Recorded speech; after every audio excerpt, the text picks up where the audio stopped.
Eh bien, mesdames, messieurs, chers amis, merci de votre présence. Et c'est vers vous d'emblée que je me tourne pour vous dire combien je suis heureuse de vous voir aussi nombreux ce soir. C'est au nom de l'ADER et de ses bénévoles que je vous remercie très chaleureusement pour votre soutien. Cela nous montre votre attachement à l'édifice le plus emblématique de notre ville, mais hélas, comme vous le savez, celui-ci est toujours et même de plus en plus un chef-d'œuvre en péril. L'ADER a donc pris l'initiative de cette réunion qui devrait nous permettre d'avoir une information précise sur le déroulement de la restauration, tant sur les conclusions de l'analyse des offres des entreprises que sur le calendrier des travaux. Vous allez enfin nous dire, messieurs, quand et comment nous allons voir le démarrage du chantier. Je remercie... Vous n'entendez pas? Ah bon. Je remercie la municipalité, en la personne de Didier Quentin, le député maire ici présent, pour l'aide fournie dans l'organisation de cette rencontre avec M. Villeneuve, architecte en chef des monuments historiques, et M. Pierre Cazenave, conservateur régional des monuments historiques, qui nous font l'honneur d'être là ce soir. Je vais leur laisser la parole dans quelques instants. Mais auparavant, je tiens à vous rendre compte rapidement du chemin accompli de l'ADER. Vous avez pu le voir, voir quelques-unes de nos activités défiler sur l'écran en avant-séance, et j'en profite encore pour remercier Michel Gémon de son fidèle soutien et auteur de ce document. Merci Michel. Depuis 2008, nous avons créé l'ADER avec enthousiasme, insufflé par le 50e anniversaire de la construction de l'église Notre-Dame. Nous avons eu de cesse de poursuivre notre mission de sensibilisation, de mobilisation et de valorisation. Nous avons développé de nombreux contacts avec les institutions responsables du patrimoine et tissé des liens amicaux avec des passionnés. Aujourd'hui, nous nous réjouissons qu'une partie de notre investissement dans la sauvegarde de notre cathédrale de béton porte enfin ses fruits. Une étape bien franchie, enfin, du moins je l'espère. Nous pourrions dire que notre objectif est atteint, mais ce serait aussi mal nous connaître et connaître notre détermination. Notre mobilisation devra demeurer pour la réalisation des éléments manquants du projet de Guillaume Gillet entre les vitraux et la porte principale. Quant à l'orgue, ces travaux de restauration vont être entrepris après le démontage et cette opération aura un coût élevé. Une réunion publique est prévue prochainement avec l'association des Amis de l'Orgue en présence du technicien conseil agréé, M. Roland Galtier. Nous savons déjà que le coût final des travaux est plus important que prévu. Il devient donc crucial de trouver des moyens supplémentaires à une période particulièrement difficile. Le mécénat, notamment, peut nous aider à rassembler ces sommes nécessaires pour soutenir les travaux de parachèvement. Nous avons eu récemment des contacts avec la Fondation du patrimoine, organisme indépendant à but non lucratif, reconnu d'utilité publique, qui garantit la bonne utilisation des fonds. Notre collaboration avec cette fondation du patrimoine, la ville de Royan, se traduira par le lancement d'une souscription qui devra mobiliser le mécénat privé et le mécénat d'entreprise. Dans une convention tripartite, l'ADER pourrait avoir une mission d'animer cette campagne de souscription et de collecter les fonds au bénéfice de projets bien ciblés. Elle devra continuer de sensibiliser la population à l'intérêt du patrimoine. Il est important de souligner que les donateurs bénéficieront d'avantages fiscaux intéressants. Et d'ailleurs, j'ai aujourd'hui beaucoup de plaisir à vous annoncer que notre collecte de dons se monte actuellement à 60 000 €, même si j'ai conscience qu'il s'agit de quelques litres d'eau dans l'océan. J'adresse un vif remerciement à tous nos donateurs et vous voyez, ça m'émeut parce que c'est beaucoup d'investissements que chacun d'entre nous a avant nous. je vous adresse un vif remerciement et soyez assurés que la somme sera affectée dans la totalité au chantier de l'Église. L'occasion m'est aussi donnée pour remercier toutes ceux et celles qui ont contribué bénévolement aux actions de l'ADER sous toute forme d'initiative fructueuse, logistique et artistique, en donnant de leur précieux temps. Et je vous en remercie tous profondément du fond du cœur. Plus que de jamais, nous souhaitons continuer d'aller de l'avant. L'association poursuivra sa mission d'information et s'associera à toutes les opérations de ce chantier d'envergure. Ce sera le plus bel hommage que nous pourrons rendre à l'œuvre de Guillaume Gillet. Et j'ai vraiment beaucoup de plaisir de voir Rose Gillet, notre présidente d'honneur, ici ce soir. Merci Rose. En vous remerciant de votre attention, je laisse maintenant la parole à notre architecte en chef, Philippe Villeneuve. Merci. Oui.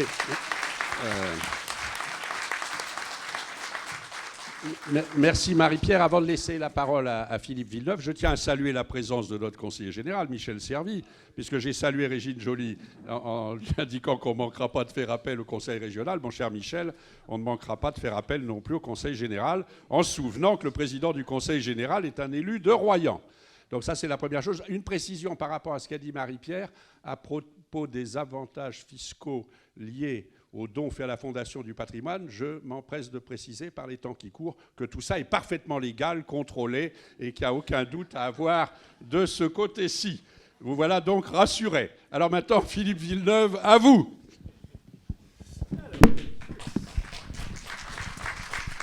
Bien.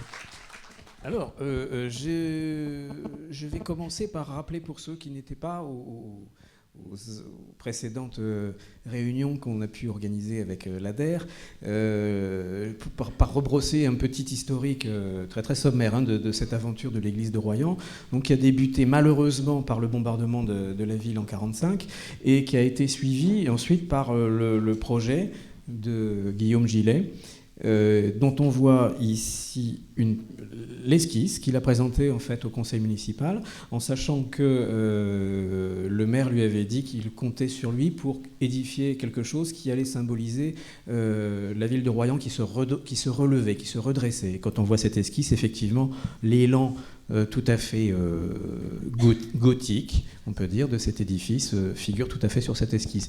Alors, ensuite, sur cette photo, ici, on voit les travaux de construction et en particulier la partie qui va nous intéresser tout à l'heure, notamment pour la porte monumentale.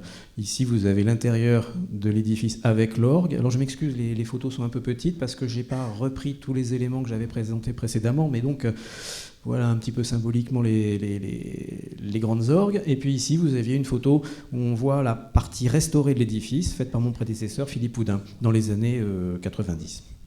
Voilà.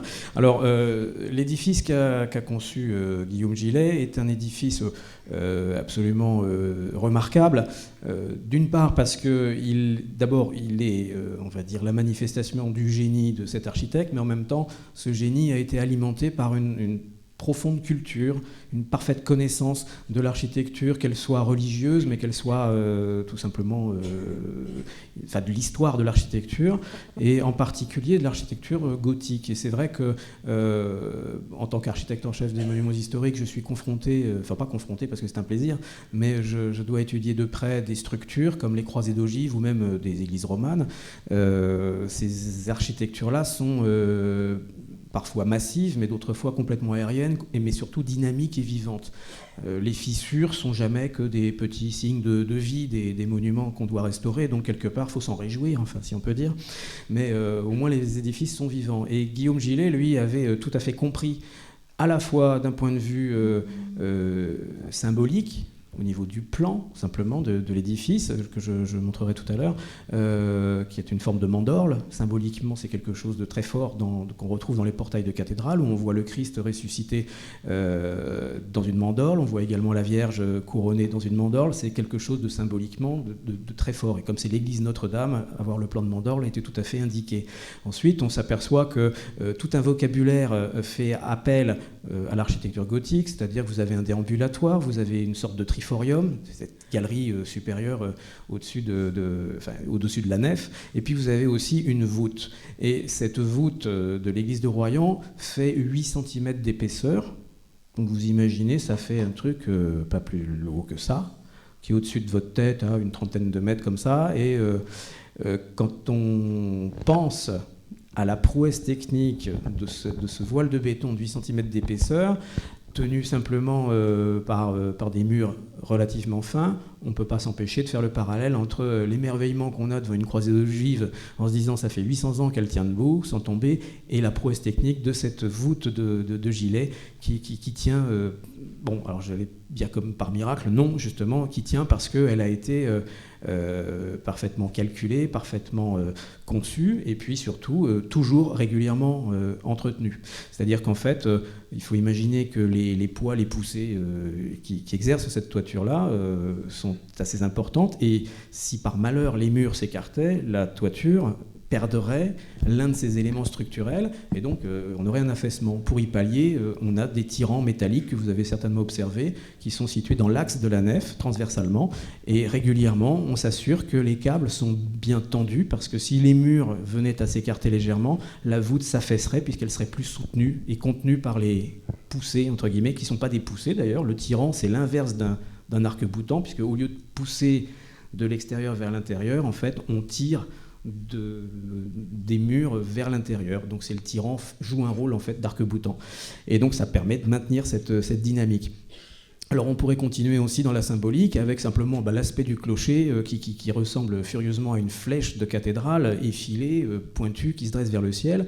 On peut retrouver également le système des poteaux qui rappelle les travées d'une église traditionnelle. On peut encore parler du baptistère qui est isolé sur un côté. Enfin on pourrait rajouter comme ça énormément d'éléments qui font que l'église de Guillaume Gillet est véritablement, on peut dire, une transposition de tout le savoir, de toutes les connaissances accumulées au cours des siècles pour faire des édifices aussi remarquables que les cathédrales. D'ailleurs, par abus de langage, on appelle très très souvent l'église Notre-Dame de Royan la cathédrale Notre-Dame.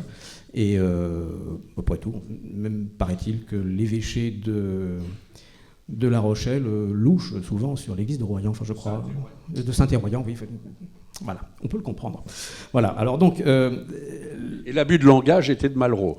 Oui, mais on le commet tous, donc nous sommes tous des petits Malraux. Voilà. Faut pas hésiter, il faut être un peu mégalo. Voilà. Mais alors, bon, je vous disais que ce projet était né en fait donc d'un drame, le bombardement de la ville de Royan, et la ville de Royan a bénéficié de dommages de guerre qui ont permis de reconstruire les logements, les habitations, etc., et l'église. Bon, alors évidemment, le budget consacré à l'église n'était pas l'élément prioritaire, donc la somme était relativement modeste. Monsieur le maire, tout à l'heure, a évoqué 1 million de francs de l'époque, je crois, à peu près. Voilà, 102 millions de francs de l'époque. Donc, finalement, ce n'est pas énormément de moyens financiers. Et Guillaume Gillet a dû faire avec ce budget. Donc, il a travaillé, on peut dire, à l'économie sur la structure même. Le cubage de béton de cet édifice est finalement relativement faible. Il n'y a pas beaucoup de matière, il y a simplement une toiture, une coque, etc. Bon, mais il a fait avec les moyens du bord. Et puis surtout, il a fallu faire vite. Et puis, ça n'a pas été... Qui dit faire vite, dit parfois, malheureusement, faire mal. Et il se trouve que l'œuvre de Guillaume Gillet on paye maintenant, actuellement, mais depuis un certain temps quand même, la rapidité avec laquelle on a édifié cet édifice et la manière dont il a été construit. Alors, évidemment, ce n'est pas l'architecte, Guillaume Gillet, qui est en cause, mais c'est plutôt ceux qui ont mis en œuvre ce projet. Et effectivement, une légende courait, lorsque je me suis occupé de cet édifice, on me disait, oui, on dit qu'il y a du sable de mer, mais enfin, on ne sait pas sûr, oh oui, on ne sait pas, ça doit être le père machin qui connaissait le fils bidule, bon. Et on ne peut pas bâtir un projet de restauration aussi complexe que celui-ci sans se poser la bonne question, c'est en quoi c'est fait exactement, parce que vous allez voir que ça va avoir des conséquences assez importantes sur sur le protocole de restauration qu'on a arrêté finalement, c'est de savoir en quoi c'est fait. Alors pour le savoir, on a procédé à des carottages, purement et simplement des prélèvements. Donc vous aviez une nacelle identique à celle qu'on vous a présentée tout à l'heure, puis on a régulièrement pris des carottes de béton et on a regardé en quoi c'était fait. Eh bien, force est de constater que ce n'est pas une légende, c'est bel et bien du sable de mer. Bon, ceci dit, on pouvait le voir très très bien, il suffit de regarder les garde-corps qui mènent à l'entrée. Quand vous regardez bien l'intérieur du béton, vous avez des petits coquillages. Bon, dans du sable de rivière, il n'y a pas de petits coquillages, il y en a vraiment que à la plage, là-bas de l'autre côté. Donc il est évident que cette église a été construite avec des matériaux de très très mauvaise qualité. Et en outre, la rapidité de la mise en œuvre fait que nous avons des fers qui ne sont pas suffisamment enrobés, qui sont mal placés, qui se sont déplacés au moment du coulage, parce qu'à l'époque aussi, on n'avait pas les techniques actuelles qui consistent à vraiment placer les fers de manière très millimétrée, très précise. Là, à l'époque, on plaçait ça avec des petites cales, et puis on coulait le béton, pouf, et puis souf, ça se déplaçait, ça partait, si bien qu'on a des fois des fers qui sont recouverts de 5 mm de béton. Les règles actuelles depuis un bout de temps, on s'est rendu compte que 2 cm, c'était quand même un minimum. Donc vous voyez, parfois, on a des fers qui sont vraiment à fleur d'air. Donc tout ça fait qu'on a maintenant, et depuis un certain nombre d'années, on est en train de payer ces conditions dans lesquelles ça a été mis en œuvre. Alors, c'est pour ça que là, on voit que très rapidement, donc, l'église a été construite à partir de 1955, et dès les années 60, on s'est préoccupé des problèmes d'étanchéité. Il y avait des fuites, il y avait déjà des choses comme ça, mais il faut savoir également que le budget qui avait été alloué à l'église ne permettait plus de parfaire l'édifice, de l'achever. C'est pour ça qu'on a eu des problèmes d'étanchéité, parce qu'on n'avait pas les moyens de gérer ce problème-là. Des parties de vitraux n'ont pas été faites, la porte d'entrée n'a pas été faite, et on a comme ça un édifice actuel qui, comme les cathédrales du Moyen-Âge, est inachevé. Donc vous voyez encore un parallèle avec l'architecture de ces grands édifices médiévaux. Et donc là, la mission qui était la mienne, et qui est toujours la mienne, c'est de restaurer l'édifice, donc de lui rendre sa solidité, son aspect va de soi, mais également de tenter, non pas de l'achever, parce que je pense qu'un édifice comme ça ne sera jamais réellement achevé, mais au moins d'y apporter une touche qui va permettre de... Alors on ne va pas dire achever, parce que concernant cette porte justement monumentale, on n'a pas grand-chose concernant les désirs le projet de Gillet lui-même. On sait qu'il voulait mettre une porte monumentale en bronze. C'est la seule chose que l'on sache. Par contre, où était-elle placée exactement, comment fonctionnait-elle, où était-elle? Alors là, on ne sait pas. Enfin, je parle sous le contrôle de Rose Gillet.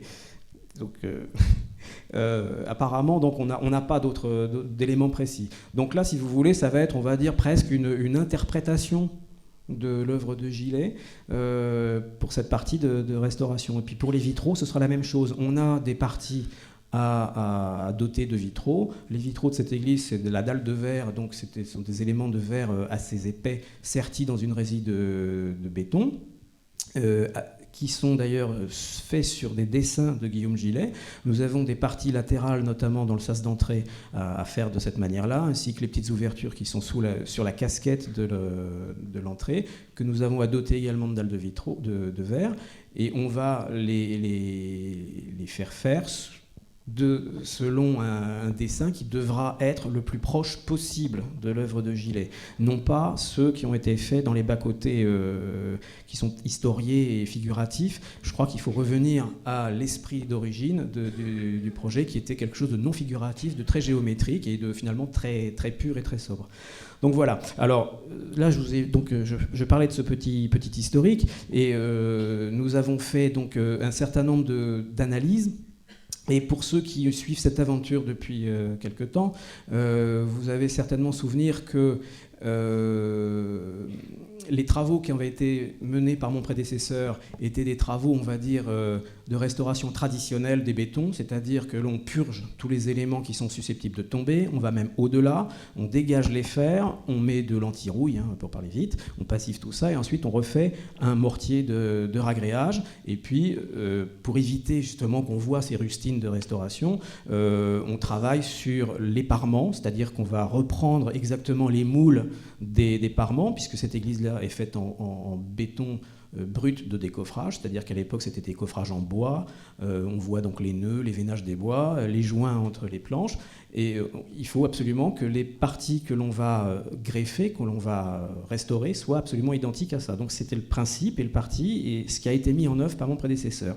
Quand j'ai été chargé de faire l'étude pour la suite, c'était la grande époque où de nouvelles techniques de restauration apparaissaient. C'était la réalcalinisation des bétons, c'est difficile à dire, l'extraction des chlorures, etc.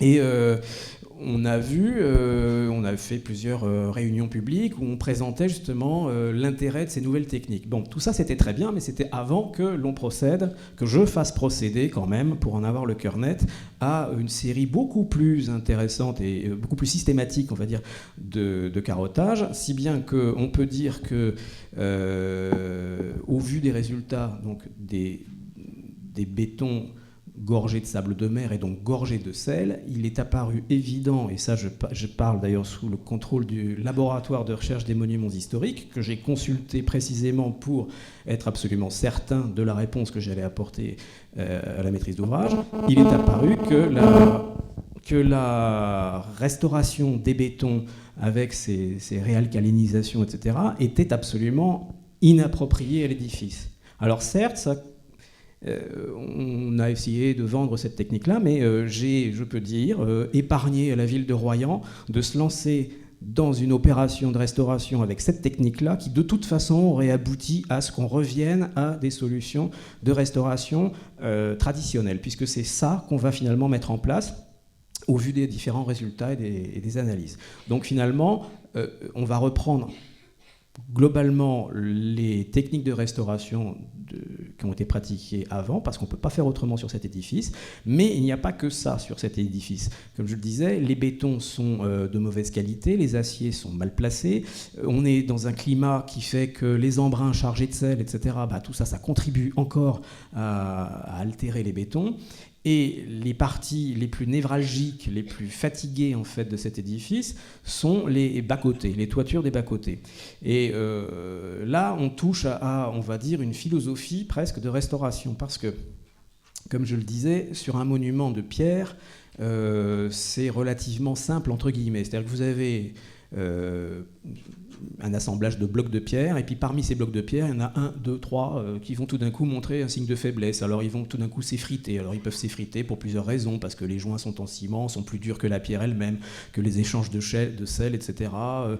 Font que ça ressort et que ça finalement ça desquame la pierre. Donc progressivement, on s'aperçoit que la pierre elle est plus apte à supporter la charge qui lui est posée dessus. Et donc, on n'a pas le choix, on prend la pierre, on la change.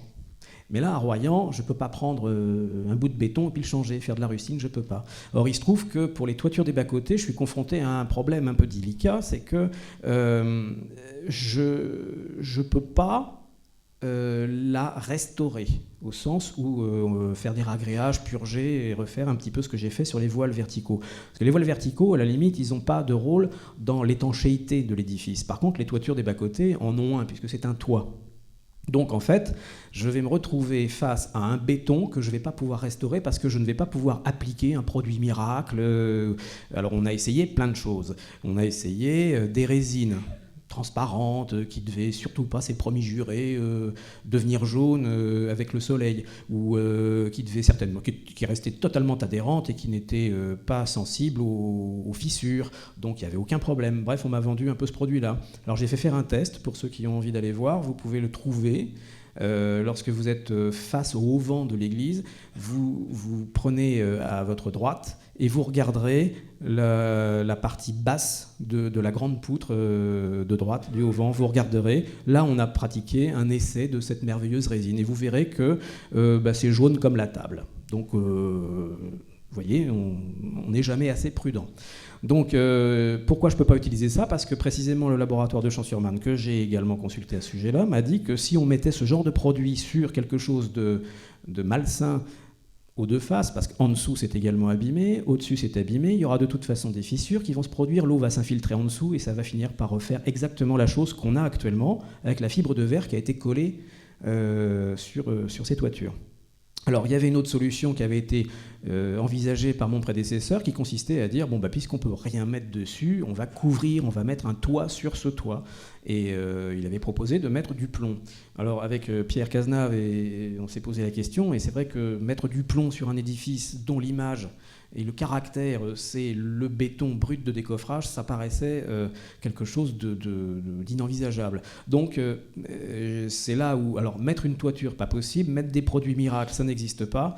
Je n'ai pas eu d'autre choix que de dire il faut remplacer. Et en fait, au lieu de remplacer la pierre, comme je le disais sur un mur, je suis obligé de remplacer la couverture en béton. Donc, de démolir et de reconstruire.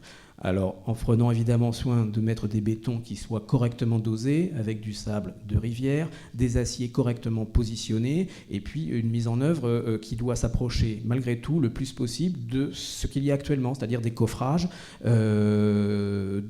qu'on aura moulés préalablement. C'est-à-dire qu'en fait, les toitures actuelles, on va les mouler, enfin, on va en reprendre l'empreinte, ensuite on va la démolir, ensuite on la refera en recoulant du béton par-dessus, donc ça reprendra exactement l'aspect et du béton brut de décoffrage. Et ça, c'est très important parce que c'est vraiment l'image de marque de cet édifice. Donc, il faut lui garder ce caractère-là. Alors, c'est sûr que techniquement, on a une difficulté supplémentaire par rapport au projet initial. C'est pour ça que j'en parle tout de suite. Autant crever l'abcès, ça ira beaucoup mieux. Nous avions un budget initial qui était... je ne sais plus exactement, peu importe, c'est le principe que je vais vous expliquer. C'est que dans le principe de cette restauration-là, nous, dans les monuments historiques, c'est vrai que le béton n'est pas un matériau qu'on a tout à fait l'habitude de restaurer, mais il y a quand même quelques exemples que j'ai pu prendre, que j'ai essayé d'appliquer à cet édifice. On a fait un chiffrage et il se trouve qu'on a sous-estimé la difficulté technique de mise en œuvre de la démolition et de la reconstruction. C'est surtout là-dessus que les entreprises qui ont répondu et qui ont joint à leur estimation un mémoire technique très détaillé, qu'on a voulu absolument très détaillé, ont expliqué parfaitement la manière technique de mettre en œuvre cette chose-là. Et c'est vrai qu'on a été convaincus, et je reviendrai après dans le détail, si vous voulez, aux différentes questions que vous pourrez poser par rapport à la manière dont l'appel d'offres a été réalisé. Et c'est vrai qu'on s'aperçoit que techniquement, les solutions proposées répondent à ce qu'on attend et puis donnent une garantie de bonne réalisation. Donc voilà pourquoi on a un surcoût par rapport à l'estimation qu'on avait annoncée précédemment. Ça, je le dis, il y aura probablement des compléments à apporter aux différentes questions que vous ne manquerez pas de me poser. Mais en tout cas, voilà pourquoi on arrive à ce genre de choses. Alors là, les photos qu'on vous montre, c'est un peu les différents...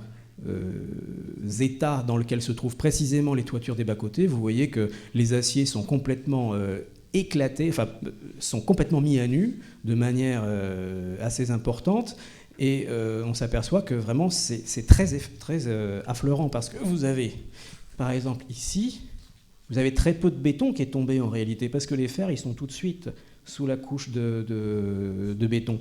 Et ici, c'est la même chose. Vous apercevez que la peau d'origine, elle est ici. Alors là, évidemment, ça a beaucoup éclaté, parce que là, ce sont de gros aciers, donc de très fortes sections, qui sont regroupés presque en fagots, mais alors tellement proches de l'arête que quand on voit l'humidité ambiante, les fuites et la porosité du béton, c'est évident que de toute façon, ça n'aurait pas pu tenir plus longtemps que ce que ça a tenu. Donc on a ici également ce type de fagots qu'on a partout. Voilà, alors...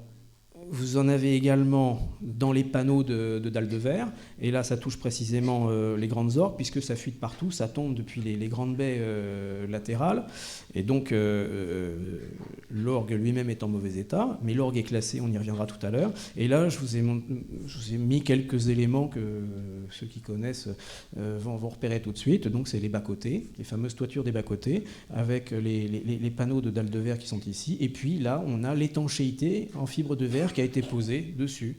Alors ça fuit encore malgré cette couche-là, donc ça prouve bien que des fissures ont lieu, des infiltrations ont lieu. Et la difficulté, en fait, c'est vrai, de la mise en œuvre, de la reconstruction des dalles béton, la difficulté, elle va se situer à peu près ici, quand il va falloir que cette nouvelle couverture vienne se brancher sur l'église actuelle. Et donc tous ces éléments-là de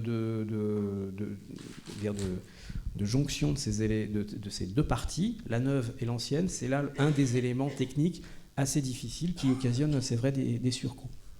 Ensuite, ça ce sont les tourelles, les marches des tourelles d'escalier, donc qui sont également complètement explosées, et on se dit qu'il faut vraiment aimer jouer de l'orgue, je ne sais plus où est Monsieur Dussouille, pour avoir le courage d'emprunter cet escalier, mais bon, quand on aime, on n'a pas le sens enfin on se fout du risque. Voilà. Alors ça, c'était des éléments qu'on a fait également, des analyses structurelles lorsqu'on a fait l'étude pour essayer de comprendre comment fonctionnaient ces fameuses zones de bas-côté, parce que les endroits où le béton a éclaté, ce sont également des endroits névralgiques, c'est-à-dire là où s'appliquent on va dire, des poussées, des tractions, des compressions. Donc en fait, on voit très bien là-dessus, ce qui est en rouge, c'est les zones où on va dire, les piliers ont tendance à basculer vers l'extérieur. Ils sont retenus par les galeries du triforium, par le tirant également en toiture, et puis heureusement par cette galerie qui, elle aussi, permet de créer quelque chose de relativement monolithe. Si vous enlevez cette tribune, si vous supprimez le cerclage là-haut, les piliers vont s'ouvrir, s'écarter, comme ça, et donc la toiture tomberait, enfin ça serait une horreur.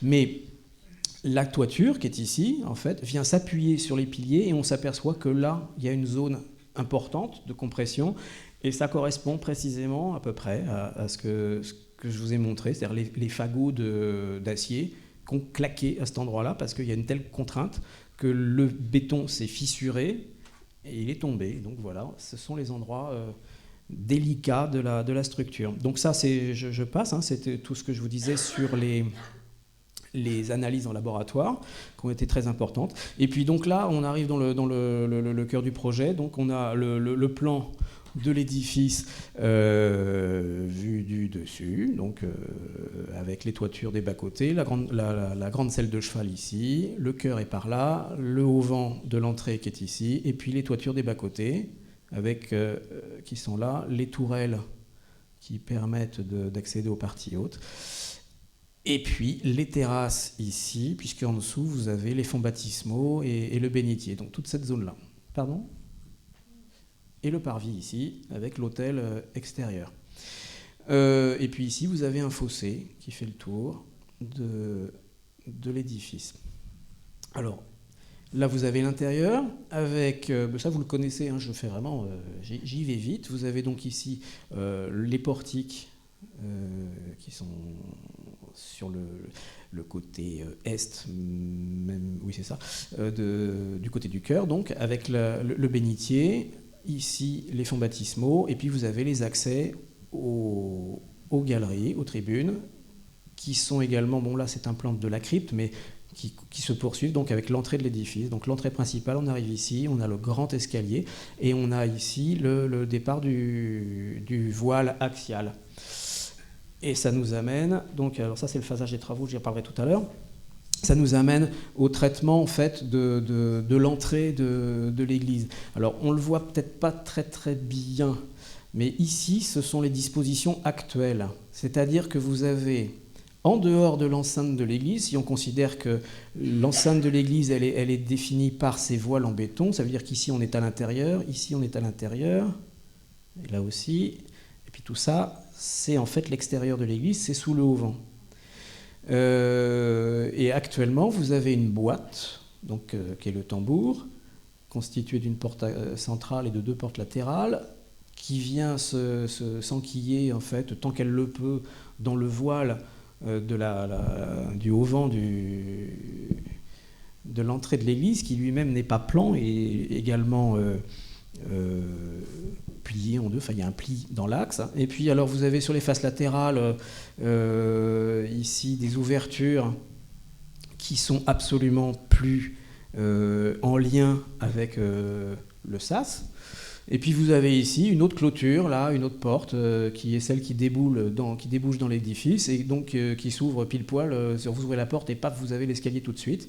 Et c'est là où vous avez le grand souffle, où vous découvrez l'édifice. Mais en fait, si on se réfère à la peau extérieure de l'édifice, en fait, vous êtes encore à l'extérieur de l'église. Donc, ce qui m'a amené, lorsque j'ai réfléchi à comment on pouvait traiter et remplacer ce auvent, à nettoyer la totalité de tout ce qui avait été ajouté, c'est à retirer tout, dans ma tête évidemment, des portes, des cloisons, des bouts de bois, de tout ça, ça a été vidé. Et n'est resté que finalement le voile en béton, là, ici, avec son ouverture triangulaire. Et pourquoi j'ai été amené à faire ce truc-là, c'est parce que le auvent est dans un état dramatique, c'est un des éléments les plus abîmés de l'édifice, et il fallait le restaurer. Donc pour le restaurer, j'ai pas d'autre choix que d'enlever ce tambour actuel. Alors quelque part, j'aurais très bien pu le déposer soigneusement, le mettre de côté, restaurer mes bétons et le remettre en place. Bon, remettre en place du contreplaqué un petit peu fatigué, bon, oui, pourquoi pas. Remettre en place la porte telle qu'elle est actuellement, alors qu'on sait qu'elle est venue... c'est Gillet qui l'a dessiné, mais on sent bien que bon, il l'a fait parce qu'il faisait froid dans l'église, mais ça n'est plus le caractère de génie en fait. C'est plus le caractère, c'est plus le vocabulaire de l'église de béton. Donc on sent bien que c'est oui, bon bah allez, je mets une porte. Et du coup, bah, moi, pour essayer de trouver une autre solution et en même temps d'essayer de comprendre ce qu'avait voulu Gillet, bah, j'ai nettoyé tout ça, j'ai vidé tout ça dans ma tête, et donc j'ai pu... alors je ne sais pas où je vais trouver ça. Voilà, finalement je me suis dit qu'il fallait que je m'occupe de ce triangle-là, parce que c'est ça en fait qui reste dans cette peau de béton, et c'était le voile qu'on voyait sur la première photo, enfin l'une des premières photos, je vous ai montré la première diapositive en fait, on avait ce grand triangle qui attendait d'ailleurs les fers en attente, on attendait la casquette. Bien en fait c'est ce triangle là, et il fallait que je mette une porte là-dedans. Et je pense, alors c'est présomptueux, hein, je ne sais pas, mais je ne vois pas où on pouvait placer cette fameuse porte monumentale. Alors elle a cette forme là parce qu'en plan si je la mets perpendiculairement, ça ne marche pas en partie supérieure, ça donne pas suffisamment de largeur, donc ça ne fonctionnait pas. Donc du coup, j'ai été amené à faire ces grands vantaux ici, et qui viennent s'inscrire dans une structure métallique qui vient s'adosser en fait au voile en béton derrière. Et je me suis aperçu également que comme dans toute église, vous avez un tambour. C'est-à-dire que vous avez la première porte, et puis ensuite, pour éviter qu'il y ait des courants d'air, vous attendez que la première porte se referme et vous ouvrez la deuxième. Et voilà. Ah, bah là, voilà. Là, vous avez le sas actuel, enfin le tambour actuel, et puis là, vous avez finalement ce que je propose. Et en fait, vous voyez que j'ai totalement supprimer tous les parasites de cloisons, de tôles, de machin. En fait, on retrouve les poutres évidées de chaque côté, la forme de la casquette, et puis on a ce grand triangle qui se poursuit derrière, là, comme ça, on a ce grand triangle. Et je me suis dit, mais c'est évident que c'est ce triangle-là, la porte d'entrée. On ne peut pas rajouter une architecture. Parce qu'en réalité, dans mon intervention, je rajoute absolument rien. Je ferme. Mais je n'ai rien rajouté de forme, de boîte, de sas. Et c'était un peu ce que je reprochais aux solutions précédentes, qui consistaient à dire on va placer quelque chose à l'extérieur, parce que c'était ajouter une architecture ou un objet à cette œuvre-là qui devrait rester le plus pur possible. Alors, je me suis permis donc de proposer cette porte, et on voit là, ici, la face latérale, en fait, vantaux fermé. Et puis, je me suis donc aperçu que je pouvais ouvrir mes portes, et j'avais la place de mettre une cloison qui serait donc la deuxième porte du sas. Et il se trouve que si je descends d'aplomb la tribune, sous la tribune d'orgue, je descends comme ça, j'ai la place de mettre les portes. Alors on ne voit pas en plan, il faut revenir peut-être en arrière. Voilà. On a la place ici d'avoir une cloison et d'avoir nos portes qui s'ouvrent sans être dérangées par les grandes. Et donc c'est pour ça, bon là c'est un schéma que j'avais fait pour indiquer où ça se trouvait. Donc vous avez le triangle ici, qui est la porte de bronze, et puis devant, à l'aplomb du grand rectangle de la tribune, on aura une paroi vitrée avec les portes qui permettront donc de faire leur rôle de sas. Et vous voyez qu'à la limite, cette structure de verre, c'est le grand mythe de l'architecture, de la transparence architecturale, c'est du verre, ça ne se voit pas, c'est comme si ça n'existait pas. Si, elle va exister, puisqu'on l'a dessiné et on l'a traité, justement, par exemple, au niveau des poignées de tirage. Les poignées de tirage, elles vont être en acier inox, mais elles vont reprendre le vocabulaire, en fait, des éléments de béton, des garde-corps qui sont à l'extérieur, toujours pour rester dans le vocabulaire, le dessin et le rythme de l'œuvre de Gillet. Voilà. Donc voilà grosso modo ce qu'on propose de faire pour le sas d'entrée. Alors pourquoi je vous parle de ça? C'est parce que on va en revenir au phasage des travaux tel qu'il est prévu. Il y a 5 tranches de travaux qui sont prévues sur ce projet. Voilà. Vous avez une première tranche qui serait les éléments en rouge, c'est-à-dire le traitement des voiles béton avec les tourelles d'escalier parce qu'on est obligé pour aller travailler là-dessus de reprendre tout ça. Donc voilà, le grand voile de la façade, tac tac tac, et on arrive là. Ça c'était la première tranche ferme. Ensuite, on attaquait le haut-vent, puisqu'il fallait bien fermer cette église, puisque quand on va restaurer tout ça, il faut qu'on ait vidé tout ça. Bon, ben là, finalement, ce qu'on va faire, c'est qu'on va d'abord... Enfin, non, je suis en train de mordre le morceau, ça ne va pas. Ça, c'est la deuxième tranche, voilà. Et puis ensuite, la troisième tranche, on avait la démolition et reconstruction du bas-côté nord, et ensuite le bas-côté sud ici. Donc vous voyez, ça fait quand même beaucoup de choses à démolir et à reconstruire. Puis ensuite, on avait les terrasses avec leurs étanchéités, puisque, comme vous l'avez vu également, au niveau des fonds baptismaux, au niveau du bénitier, ça fuite partout, les bétons sont en très mauvais état, donc ça vient également de l'étanchéité qui est au-dessus, parce que c'est en très mauvais état, et donc il faut absolument les refaire, donc déposer les pavages, remettre une étanchéité, etc. Donc tout ça, ça prend également un peu de temps. Mais pourquoi je vous parle de l'orgue et de ce phasage, c'est parce que l'orgue de la cathédrale, quand je vous le dis, de l'église, est classé, au même titre que l'église, c'est un boisseau, et il a été classé parce que, c'est vrai que il est magnifique, c'est un orgue qui est magnifique, avec des chamans, enfin tout ce que j'aime. Et il se trouve que, étant classé et faisant les travaux qu'on se propose de mener, j'ai tout de suite dit, bon, je vous préviens, il y a quand même un orgue classé dans votre église, il faut en tenir compte tout de suite, c'est-à-dire prendre contact avec la commission des orgues, trouver quelqu'un pour faire un diagnostic, etc. Donc en fait, c'est ce qu'a fait la mairie. Et cet orgue a été analysé, on a un diagnostic, on sait à peu près ce qu'il faut faire dessus, mais maintenant il faut l'insérer, cette opération-là, dans notre propre planning. Alors ce n'est pas une nouveauté, puisque nous, on avait pris l'orgue comme étant quelque chose qu'on allait traiter après notre intervention, mais pour travailler, on avait besoin d'en déposer une partie et d'en protéger une autre. C'est-à-dire qu'en fait, pour travailler sur les parties de vitraux qui sont ici, j'avais besoin de déposer les tuyaux qui sont juste à côté, pour pas les abîmer évidemment. Et puis la partie de buffet qui est en dessous, je pouvais éventuellement la garder. Et puis le grand orgue qui est au milieu, j'étais obligé aussi de le protéger, de l'encoffrer, pour éviter que toute poussière, que tout accident puisse abîmer l'orgue. Donc des encoffrements étaient prévus avec un ventilateur qui fonctionnait en sens de surpression, de sorte qu'aucune poussière ne rentre dans l'encoffrement, mais au contraire que tout soit chassé vers l'extérieur. Donc c'est un dispositif de surpression. Et donc, avec ça, on pouvait travailler et faire notre première phase de travaux. Là-dessus, la Commission supérieure des orgues a estimé que ce dispositif-là était finalement peut-être pas sécure à 100%, et qu'il valait mieux déposer complètement l'orgue, mais pour le déposer, il faut d'abord faire un diagnostic, c'est-à-dire qu'il faut qu'un maître d'œuvre, facteur d'orgue, puisse faire le diagnostic précis de l'instrument, son relevé, son état sanitaire, et qu'ensuite on procède à la dépose de l'instrument.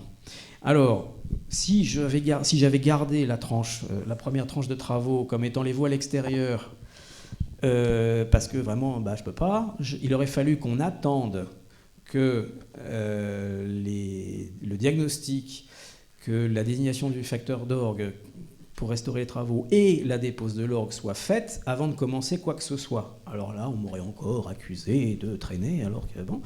Eh bien, pour éviter ce genre de désagrément, eh bien, j'ai proposé au maître d'ouvrage de modifier l'ordre des tranches et tout simplement de passer d'abord à ce qui est le sas,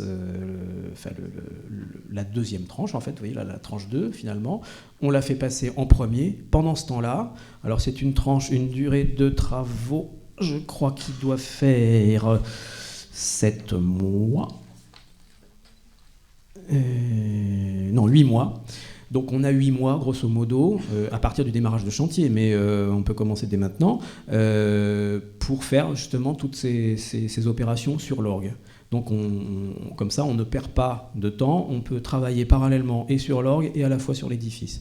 Et puis une fois que l'orgue sera déposé, et nous on aura terminé la tranche, ce qui était la TC1, la tranche conditionnelle 1, on va revenir ensuite à la tranche ferme et traiter les voiles extérieures. Donc c'est comme ça qu'en fait on va pouvoir ne pas être pénalisé par les interventions absolument nécessaires sur l'orgue, et en même temps donc la commission des orgues sera satisfaite parce qu'on va suivre son avis.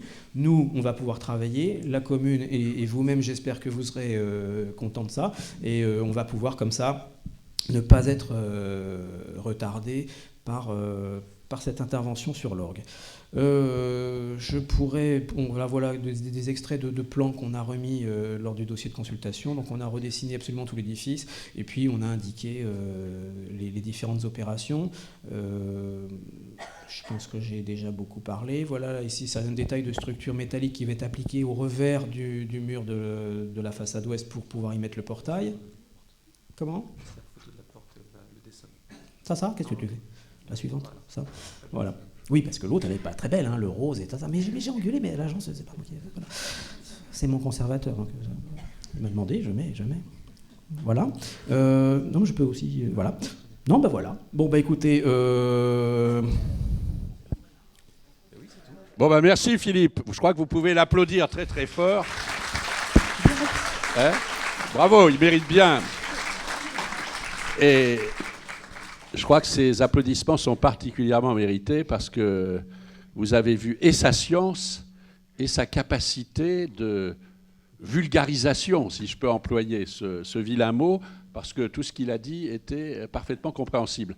Alors hier soir, dans le débat que nous avions au conseil municipal, quelqu'un s'est cru autorisé à un moment à dire « Ah mais alors ce type, il s'est complètement trompé, etc. » Bon, alors je sais bien qu'il y a beaucoup de yaka faucons, mais enfin on a vu que, et parfois de vrai, on a vu que c'était pas si simple. Hein, et là, je crois que vraiment cet exposé est tout à fait remarquable et explique bien les difficultés qu'on peut avoir avec ce genre d'entreprise de restauration. Bon, il y a un point que je retiens, c'est la durée. Cette église, elle a été construite en moins de 4 ans. Hein, c'est 55 et ça se termine en 58, etc.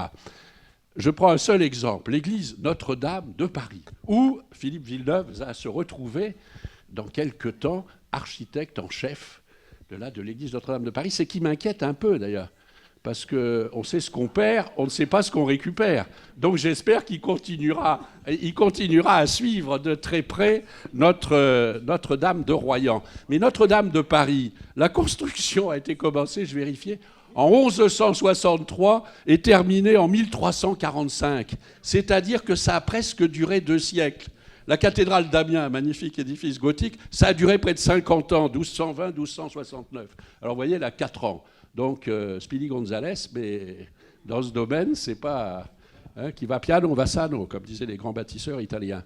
Donc bravo pour Philippe. Et avant de répondre à vos questions, on va demander à monsieur le conservateur, hein, je ne veux pas aiguiser et mettre à mal la confraternité, mais Pierre Cazenave a sans doute quelques compléments à apporter, notamment pour ce que sera le soutien et la participation de l'État, de la Direction régionale des affaires culturelles. Et puis, bien sûr, je le redis, j'irai voir la ministre dans les prochaines semaines.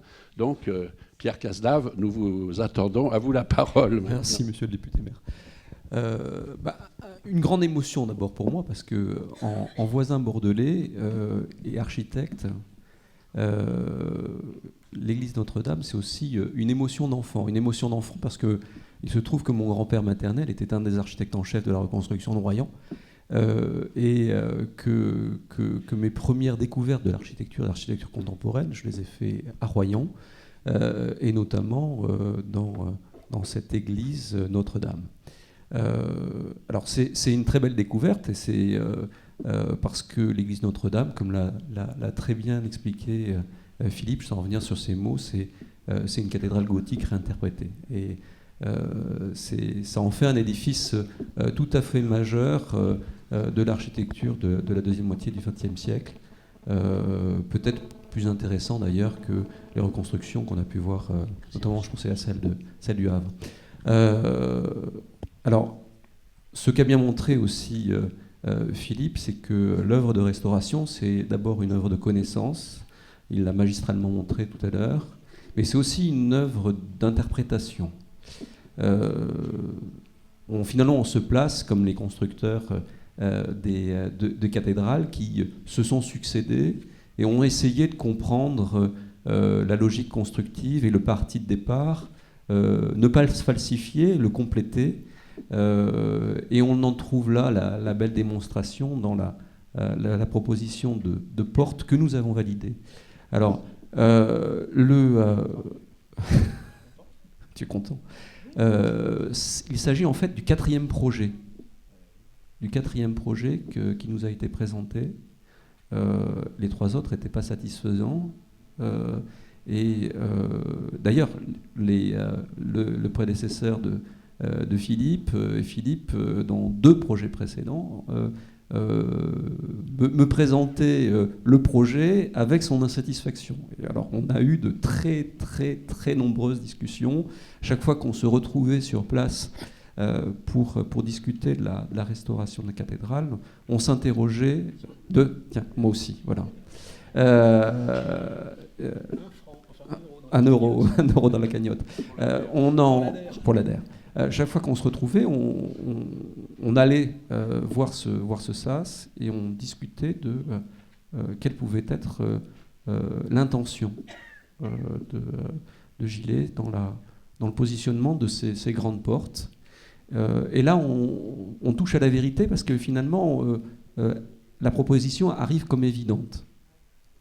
Elle arrive comme évidente dans une continuité de la structure de l'architecture. Elle se place naturellement sans qu'on ait à modifier l'architecture. Elle arrive finalement comme une démonstration de ce que je disais, c'est-à-dire que la connaissance et la juste interprétation, une œuvre d'historien. Alors, l'État accompagne bien sûr la collectivité, l'édifice est classé.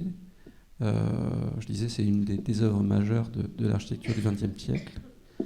Donc on accompagne la collectivité comme on accompagne d'autres collectivités dans la restauration de leurs édifices protégés, dans le cadre du financement croisé. Alors, participation de l'État au premier plan, du département, de la région, pour réussir à réunir des sommes qui sont relativement importantes pour une collectivité lorsqu'elle a à conduire ces chantiers, surtout quand ce sont des chantiers qui souvent reviennent.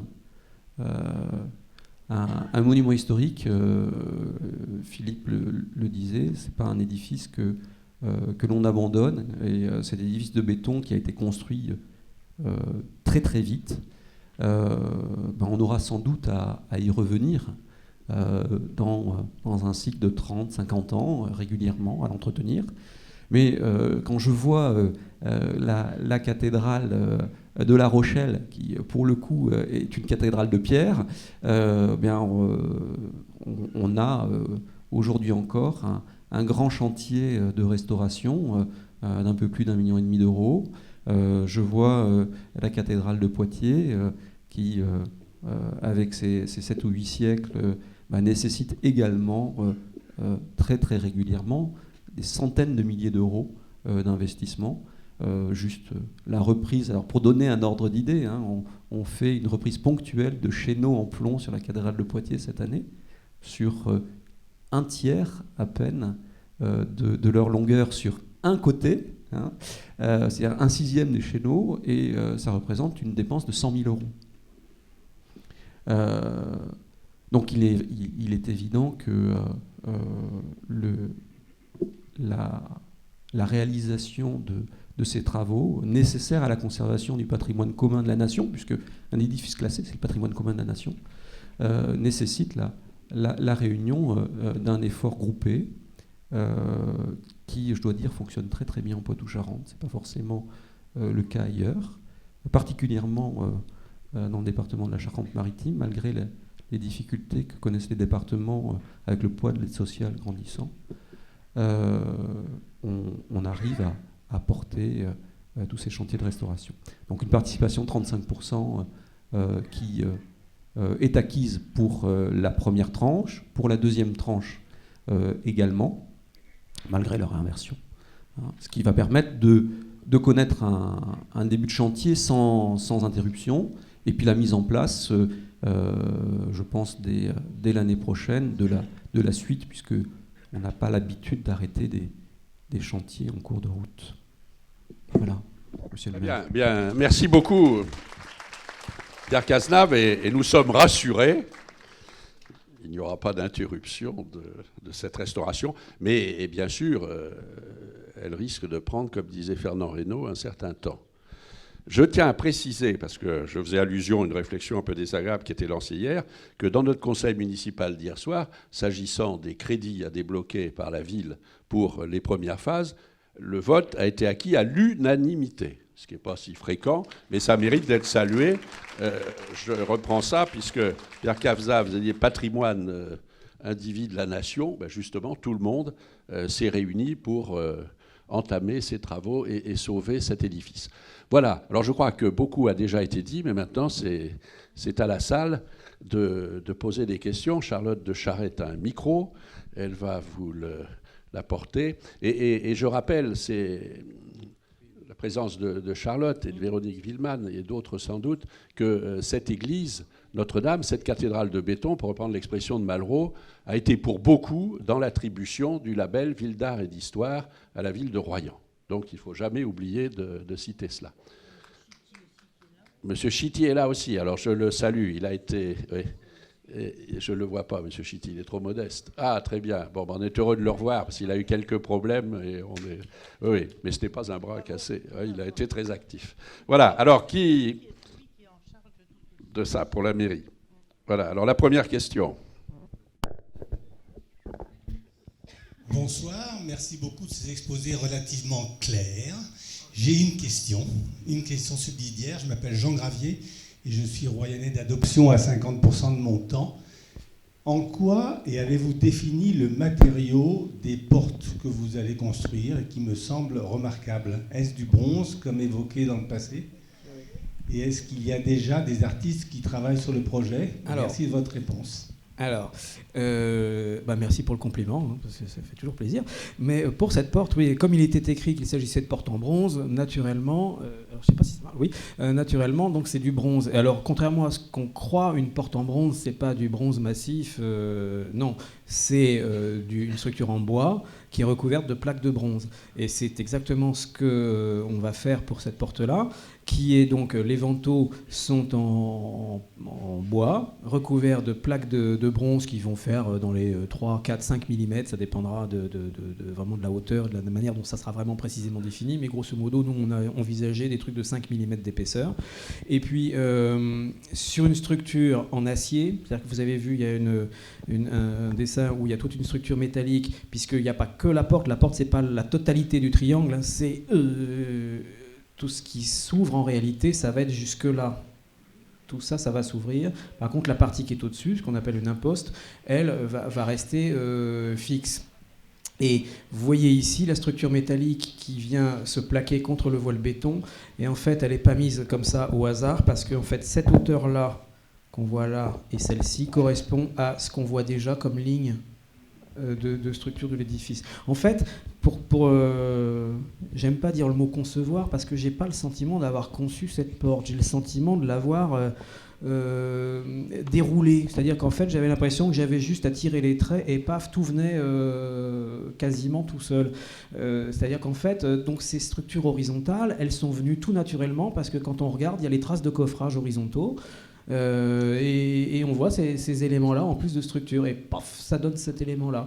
Donc bon, alors je la mets en structure métallique parce que c'est quand même quelque chose de très haut et puis qu'une porte en bronze c'est quand même très lourd, donc il fallait une structure porteuse qui serait non pas posée sur le sol, parce que vous avez ici, vous voyez, l'épaisseur de la dalle qui est très très fine, donc cette porte-là ne devra en aucun cas reposer sur le sol, mais devra être absolument ancrée sur ce voile en béton. D'où la structure, on la voit pas là-dessus, métallique qui est posée dessus. Alors cette structure métallique, en fait, elle se verra, mais on fera en sorte qu'elle se voit le moins possible. Elle devra reprendre la couleur du béton, de façon à ce que dans ce gris-là, elle soit le moins visible possible. En plus de ça, on a de la chance, si on peut dire, puisque cette zone-là n'est pas éclairée, puisqu'il y a simplement les petits losanges de verre de couleur qui sont sur le côté. Donc ça sera relativement sombre. Donc cette structure-là, on ne devra pas trop l'apercevoir. Et puis, quant à l'artiste qui travaille dessus, au départ, c'est vrai que dans mon projet initial, je me disais, tiens, c'est l'église Notre-Dame, il faudrait qu'il y ait quelque chose qui rappelle la Vierge, je sais pas, un couronnement de la Vierge, ou que sais-je encore.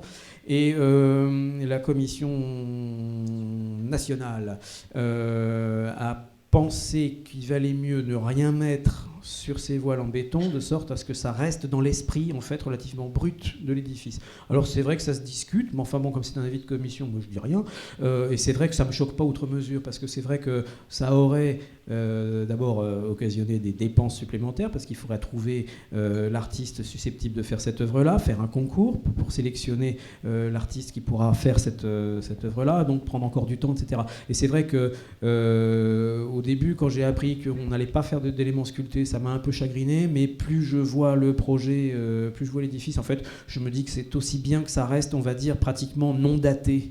C'est-à-dire qu'on ne va pas pouvoir, j'espère, dater la porte qu'on va mettre en place, parce que justement, elle sera pure, le plus simple possible. Donc voilà, on va rester sur quelque chose de simple plaque de bronze, et il y aura simplement la poignée en fait, de tirage qui en fait est un élément qui vous voyez que vous avez ici, qui se retourne et qui sera en bronze doré cette fois, mais ça sera à la croix, ce qui paraît tout à fait normal.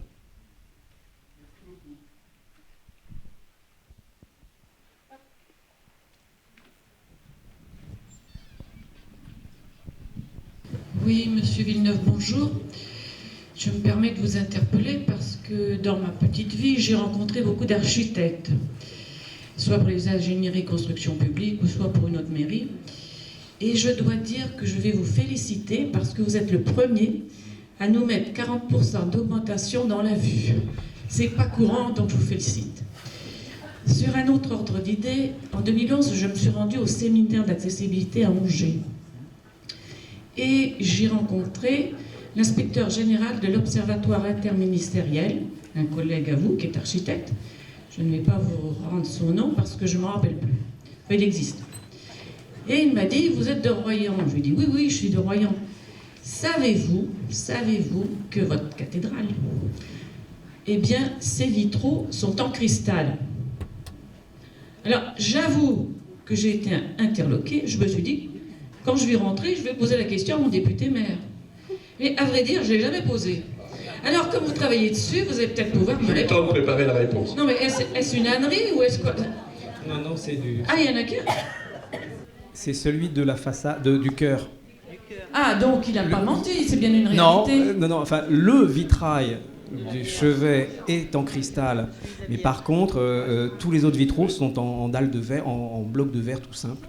Et d'ailleurs, les petites lamelles perpendiculaires sont en fer dit cathédrale, ils ont un petit motif en plus par-dessus, et c'est du verre tout simple.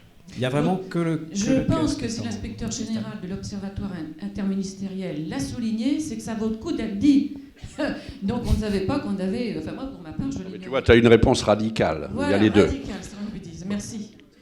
Mais à propos de vitraux, moi je voudrais que Philippe Villeneuve nous redise ce qu'il nous a dit tout à l'heure en aparté sur le cheminement avec cette porte. C'est-à-dire qu'on rentre dans un ensemble qui est assez obscur, et puis se dirigeant vers l'autel, la lumière jaillit progressivement. Et je crois que c'est intéressant parce que ça redonne tout un sens justement à cette architecture. Alors effectivement, quand j'ai pensé cette porte, j'ai tenu compte de plein de choses sur cet édifice, au moins des choses qui se disent et qui se voient. Et dans les choses qui se disaient, qui étaient écrites par d'ailleurs Gillet, lorsqu'il a décrit son programme de vitraux, il précise bien qu'il part de quelque chose de sombre du côté ouest et que plus on va vers l'autel, plus on doit trouver de la lumière, plus ça doit devenir quelque chose de lumineux. D'ailleurs, il n'était pas trop content de ceux qui ont été mis de chaque côté du chœur parce qu'ils étaient plus sombres que ceux qui étaient prévus initialement. Donc du coup, quelque part, ça réassombrit un petit peu le chœur. Mais il y a cette progression, effectivement, vous le verrez très bien, plus vous allez vers le chœur, plus ça devient lumineux. Et si jamais vous vous retournez, actuellement, là, paf, vous allez être ébloui. Ce qui est absolument, ce qui est pas conforme à l'idée et au projet de Guillaume Gillet, puisque on a ces deux énormes trous de lumière. D'ailleurs, je crois que je dois, voilà, bah, vous la voyez sur cette photo-là, hein, même si c'est un peu voilé parce que j'ai mis un petit fourbi, mais vous avez ces trous-là. Sont là, et puis vous avez déjà la fente là ici du triangle, et vous avez ces tout petits éléments là de vitrage. Et puis au-dessus, vous avez des vitraux qui sont certes lumineux, mais beaucoup moins que ceux qui vont vers le chœur. Et moi, quand je me suis retrouvé face à ce trou béant, je me suis dit, bon, déjà ma porte, elle va assombrir cette zone-là, ce qui est, me semble-t-il, ce qu'il faut faire, c'est-à-dire qu'on part de l'obscurité, et puis paf, on va vers la lumière. Et j'avais malgré tout à gérer ces trous des deux escaliers, des tourelles qui mènent à la tribune des orgues et au triforium. Alors je me suis dit, il faut que j'arrive à gérer ce truc-là. Je ne pouvais pas mettre de parois devant, je ne voulais pas cloisonner ni rien du tout. Donc je me suis dit, bah, après tout, Gillet, il a bien dosé sa lumière, je vais essayer de la doser également. Et c'est la raison pour laquelle les bandes de lumière en fait, verticales qui sont dans les tourelles, je vais remplacer les verres actuellement blancs, transparents, tout simple, par des verres sombres, comme du verre de vitrail, si vous voulez, mais qui sera dans les tons un peu brun, gris-bleu, j'en sais rien encore, je sais pas, ça c'est vraiment le dernier truc qu'on verra en essayant, mais qui sera très sombre au départ et qui progressivement va s'éclaircir, de sorte que quand on arrivera dans les parties hautes de ces escaliers, on retrouvera la lumière, puis il faut que ces tourelles soient lumineuses, mais de sorte vraiment à atténuer ce gouffre de lumière là qui est insupportable. Donc c'est un peu, en fait, cette porte, ce projet de porte a l'avantage, si on peut dire, à la fois d'achever, si on peut dire de manière bien présomptueuse de ma part, mais au moins de prétendre achever cette église, et en même temps de régler un problème de sensibilité qui était, malgré la brutalité, avec d'énormes guillemets, du matériau, du brut de décoffrage, il y avait toute une poésie, toute une sensibilité qui s'exprimait dans les vitraux. Et donc ça, cette espèce de balafre lumineuse, c'était quelque chose d'insupportable. Donc là, au moins, j'espère avoir un peu réglé, dans tous les sens du terme, la lumière. Bonsoir, Louis-Marie Soleil, je suis Saint-Georges par intérim. Vous nous avez parlé des problèmes du béton qui serait fait du sable de mer, et vous nous avez expliqué comment vous pensiez remédier à ce problème structurel en surface. Qu'est-ce qu'on peut penser de l'évolution du béton de masse, celui qui constitue l'épaisseur des murs, etc. Est-ce que ce n'est pas un peu inquiétant de savoir qu'il va continuer lui aussi à vivre et à évoluer ? Alors, je comprends l'inquiétude dans la mesure où c'est vrai que les travaux vont pas, on va pas à la fin du chantier dire ça y est, l'église est guérie. C'est un malade. Dès le départ, en fait, il est arrivé avec cette caractéristique, et il faut qu'on l'accompagne, qu'on l'aide régulièrement. Alors c'est vrai que les travaux qui vont être faits sur les voiles, donc sur les parties extérieures, si vous voulez, les éléments verticaux, vont être restaurés de la manière traditionnelle. Mais vous pourrez remarquer que les principaux désordres sont essentiellement au droit des arêtes, puisque le béton est soumis en fait sur trois faces aux éléments. C'est-à-dire qu'il y a le... Je vais peut-être avoir un petit plan un peu plus... Parce que je ne sais pas si je suis suffisamment clair. Attendez, peut-être plutôt ça, voilà. Vous voyez, les têtes ici, là, c'est surtout à ces endroits-là que vous avez des problèmes de béton qui éclatent. Et en fait, vous voyez, vous avez cette face-là qui est attaquée, cette face-là qui est attaquée, et cette face-là qui est attaquée. Donc ça fait 3 trucs sur quelque chose qui fait 12 cm. Donc c'est pareil que ça fait ça, 12 cm, avec des fers qui sont la plupart du temps mal placés, qui sont trop à l'extérieur, et donc fatalement, bon, ça s'abîme. Par contre, vous pourrez remarquer que dans ces voiles-là, en fait, il y a très peu de fers qui sont apparents. Les bétons ont mieux résisté à l'éclatement. Il y en a quelques-uns, donc il va y avoir des endroits où il va falloir qu'on travaille. Mais la plupart du temps, ce sont essentiellement ces voiles-là. Donc on va les restaurer de manière traditionnelle, et vous pourrez voir quand même que les interventions qui ont été faites il y a une dizaine d'années par mon prédécesseur Philippe Houdin tiennent. Il n'y a pas encore de fissures qui apparaissent, rien du tout. Donc ça va être résolu de cette manière-là, traditionnelle. Les toitures, bon, j'en ai parlé, on va les refaire vraiment à cœur, puisqu'on va complètement changer le béton. Et ce que vous dites, l'inquiétude que vous soulignez, c'est une inquiétude que souvent, naturellement, on aurait tendance à avoir. Quand on restaure un monument, c'est sûr qu'on va le restaurer, qu'à un moment, on va donner les clés en disant « ça y est, c'est fait, on a répondu à un programme », mais ça continue. Ça vieillit, ça continuera.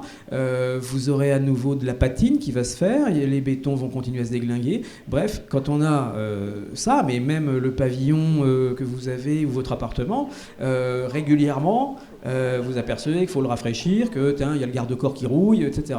Un monument comme ça, c'est la même chose. Sauf que bon, l'échelle, elle est énorme. C'est un monument de dimension importante. Qui est fragile en plus, et donc il faut savoir que, bon, là je suis pas en train de vous dire que dans 2 ans vous allez recommencer, hein, pas du tout, mais là on restaure quelque chose pour dans les 50 ans à venir, et 50 ans dans la vie d'un monument, c'est une étape normale, on va dire, d'intervention. Peut-être même dans 70 ans, on n'aura pas besoin d'intervenir de manière aussi lourde. Là, il faut quand même bien comprendre que l'édifice, il a quoi ? Il date de 55, donc il a quoi, 60 ans, sans travaux au sens monumental du terme, c'est-à-dire grande restauration, ça fait 50 ans, on va dire, puisqu'on va considérer que les travaux faits par Philippe Houdin font partie de cette restauration. Donc c'est au bout de 50 ans qu'on a commencé à travailler sur ce monument-là, qui, je le répète, est quand même très fragile au point de vue structurel, très fragile au niveau des matériaux mis en œuvre. Donc, à la limite, je trouve qu'on s'en sort pas trop mal pour un monument aussi fragile que ça. Mais c'est vrai qu'une fois qu'il sera restauré là, il faudra toujours le surveiller, il faudra veiller sur lui. Puis de temps en temps, parce que je disais à monsieur le maire, il faudra tous les ans aller curer les chéneaux, bien veiller à ce qu'il n'y ait pas de fuite dans une dalle de verre. Enfin, c'est surveillé régulièrement, c'est de l'entretien de bon père de famille, comme on dit. Donc il faudra toujours être dessus. Mais ça ne sera pas des travaux d'une telle envergure qui seront faits avant, je serais mort. Non, le plus tard possible. Oui, bon. Oui, permettez-moi de revenir à la question précédente, 30 secondes, sur les portes. Quand je ferme l'église le soir, le soleil pénètre à flot, actuellement. Depuis toujours, d'ailleurs. Depuis toujours. Alors effectivement, j'ai très bien compris ce que vous avez expliqué du noir. Je voulais dire, est-ce que actuellement, les portes sont toujours, il y a des vitraux. Voilà. Donc là, on va avoir carrément, si vous voulez, un changement complet avec votre proposition. Oui, alors ça, de toute façon, oui, ça, en plus, c'est voulu, je l'assume, ce changement, parce que la situation qu'on a actuellement, c'est le résultat de manquements, c'est-à-dire qu'on a un sas qui est insatisfaisant, on a une porte qui est mal placée, on a des vitraux pas terminés, enfin des trous béants, enfin bon. Donc j'ai essayé de ranger un peu tout ça. Mais c'est vrai que faut savoir que la porte en bronze, soit on la laisse en permanence ouverte, on peut laisser un ventail ouvert et puis ensuite passer de l'autre côté, soit on a quelque chose de suffisamment léger pour pouvoir ensuite l'ouvrir et la fermer comme on le souhaite. Bon, au niveau du poids, je crois que quand on a calculé le poids de la porte, je crois qu'il faudra la laisser entrouverte dans la journée. Donc il y aura toujours un ray de lumière, ça c'est sûr, mais il n'y aura pas ce gros trou de lumière en fait. Et je voulais savoir pour l'accessibilité justement, vu qu'on en parlait précédemment, est-ce qu'elle ne sera pas automatique ou...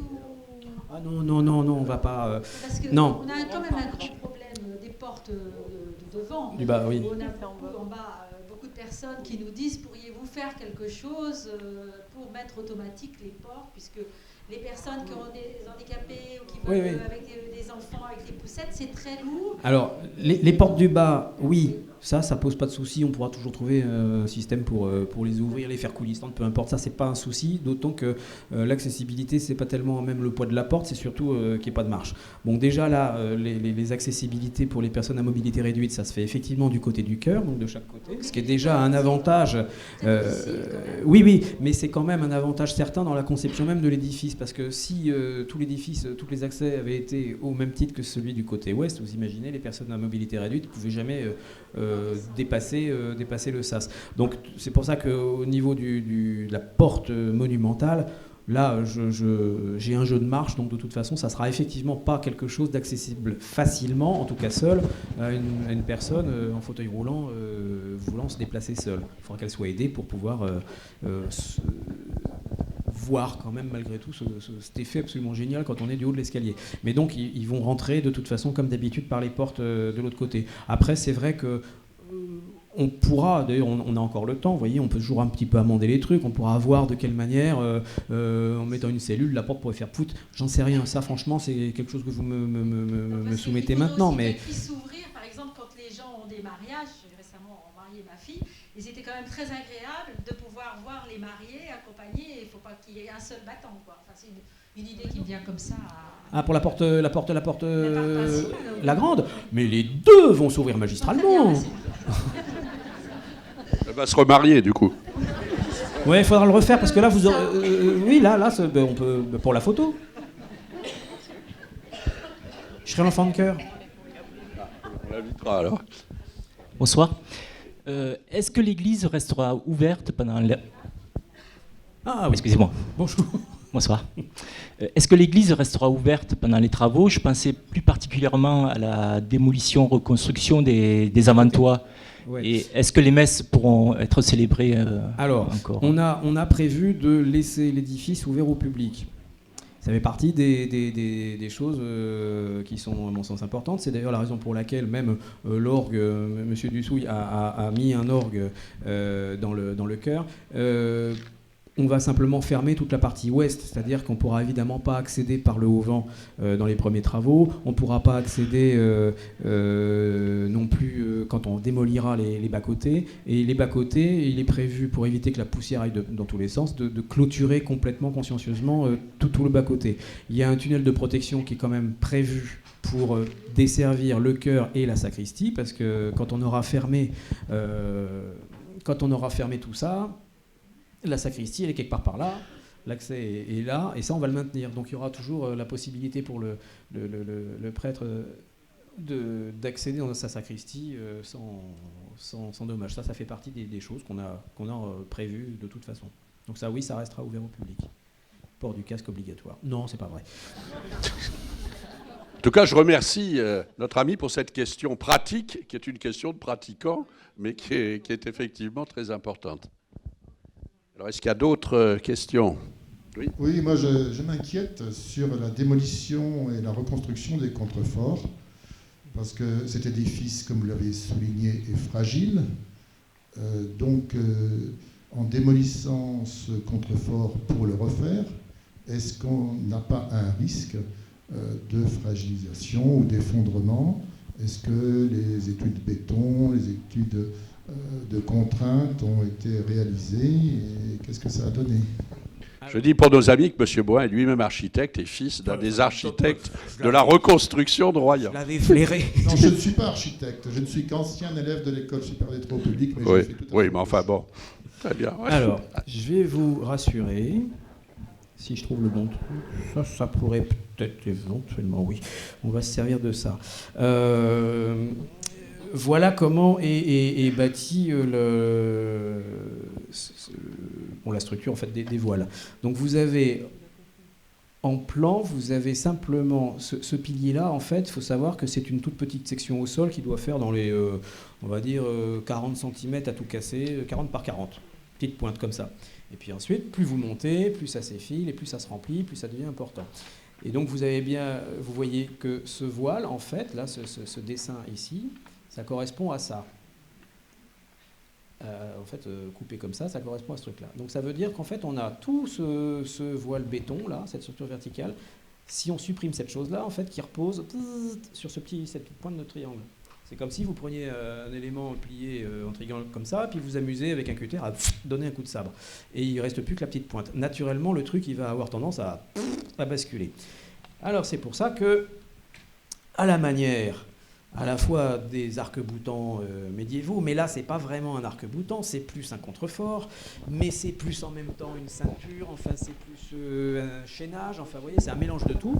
On a déjà, pour éviter, alors je vais peut-être revenir même, ça sera plus simple, il faut que je revienne en arrière, parce que là, vous allez voir ce que vous allez voir. Voilà. Là, c'est mieux, parce que là, c'est en 3D. Voilà. Alors, sur ce truc-là, vous voyez que le voile en béton, donc il est ici, là, pof, et puis vous avez en fait un plan triangulaire. Donc ce que je vous disais, c'est que tout ça, ça a été coupé. Donc normalement, dans les parties hautes, vous voyez, si je descends ça, ça arrive ici à peu près. Pof. Donc naturellement, le poteau, il a tendance à partir, donc à basculer, puisqu'on lui a retiré une partie de son support. Yeah. Et pour éviter que ça se casse la figure, donc en fait, on a mis un contrefort qui vient ici, là, et qui vient épauler l'édifice. Et puis pour en même temps éviter qu'entre eux ils soient désolidarisés, on a construit la tribune qui fait le tour. Donc déjà, tous les piliers sont tenus les uns avec les autres. Donc comme ils sont tenus sur tous les plans, il y a déjà moins de risque de basculement.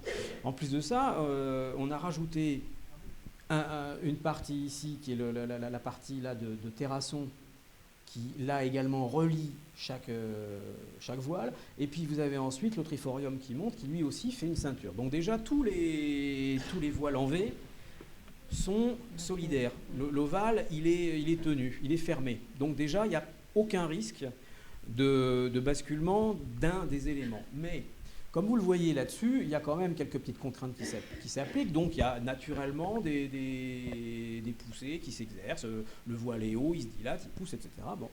Donc il y a cet élément-là qu'il va falloir qu'on supprime. Autrement dit, à un moment donné, ponctuellement, et selon les règles de l'art, on ne va pas démonter la totalité de la toiture comme ça, puis ensuite on va faire notre petit béton. Non, on va faire exactement comme on le fait quand on fait des reprises de fondation d'un monument traditionnel. Quand on reprend un édifice qui fait 30 mètres de haut en pierre qui a 800 ans, on va y aller tout doucement, on va aller chatouiller sur 1 mètre de large, et encore, c'est pas mal là, puis 5 mètres plus loin, on va les rechatouiller un peu, histoire de dire à l'édifice, coucou, je suis là, et ici, puis vous donner de la tête, mais pendant ce temps-là, il ne va pas penser à s'écrouler. Et ça nous permet en fait de restaurer l'édifice, ce qu'on appelle par petites tranches alternées. Et donc là, on va faire la même chose. On va péter un voile là, puis ensuite, coucou, la voilà, paf, on va les péter de l'autre, puis ensuite on va revenir là, si bien qu'en fait on va pratiquement faire de la couture. Bon, ça c'est dans la méthode, c'est-à-dire pour minimiser, pour éviter de fragiliser sur la totalité de l'édifice tout le bas-côté en démontant la couverture. Donc on va la démonter vraiment par petites zones. Et puis évidemment, et là on va revenir sur le dessin qui est plus parlant peut-être, sur la coupe, on va étayer tout ça, comme on le fait d'ailleurs pour un monument traditionnel. On va mettre des jambes de force, des contrefiches, tout ce qu'on veut.